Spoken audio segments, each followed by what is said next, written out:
Throughout history, governments have promised the public financial freedom, economic stability, and growth.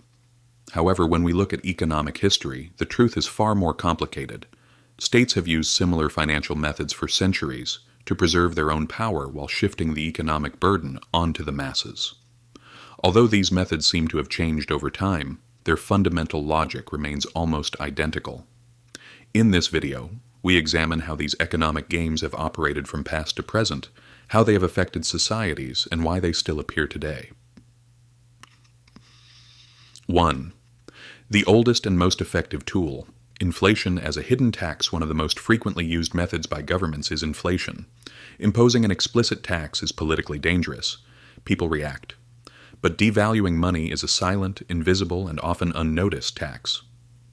Ancient Rome is the most well-known example of this.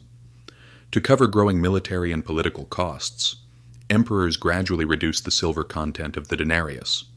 A coin that was once nearly pure silver turned into copper over centuries.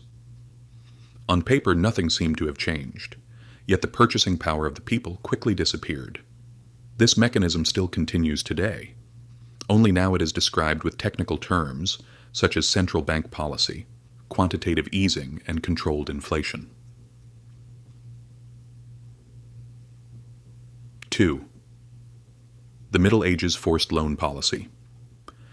In the Middle Ages, kingdoms such as England, France, and Spain took loans from wealthy merchants for major wars or royal expenses. But these loans were based on obligation rather than voluntariness.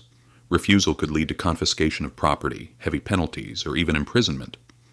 This practice was a typical example of states forcibly transferring their financial needs onto a narrow segment of society while legitimizing it as being for the good of the country.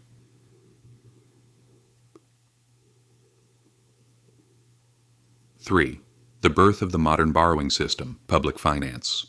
When the Bank of England was founded in 1694, the goal was not financial reform. The British government urgently needed money for its war with France.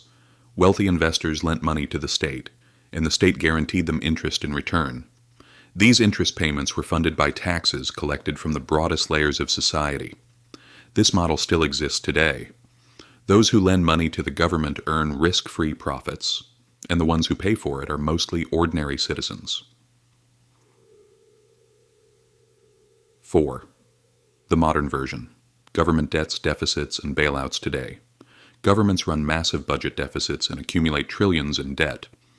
Politicians present this to the public using positive concepts such as infrastructure investment, employment, and development.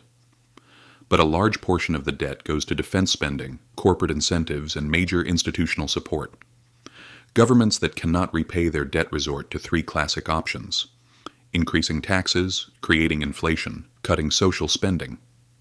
The result? The burden once again falls on the shoulders of the citizens. We saw this clearly in the 2008 financial crisis. Banks collapsed the system through high-risk operations, and governments used public money to bail them out. Profits were privatized, losses socialized. 5. Pension systems, a political version of a Ponzi mechanism. In many countries, pension funds do not accumulate real savings. The contributions paid by citizens are spent immediately. There is often no money saved for the future. The sustainability of the system depends entirely on the contributions that future generations will pay. When the population ages, the system begins to collapse. Pension payments decrease, retirement age increases, real value erodes due to inflation. This is a reduction of rights carried out under the name of financial reform. 6.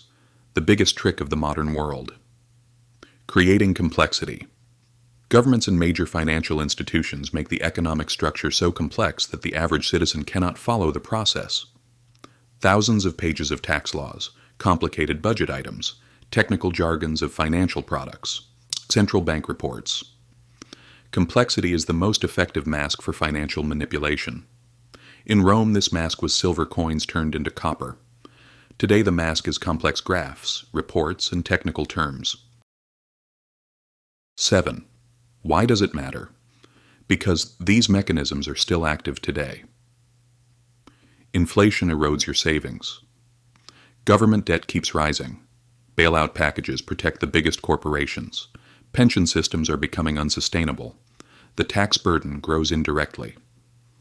Monetary policies quietly create wealth transfer. Each of these mechanisms has repeated throughout history and is appearing again today.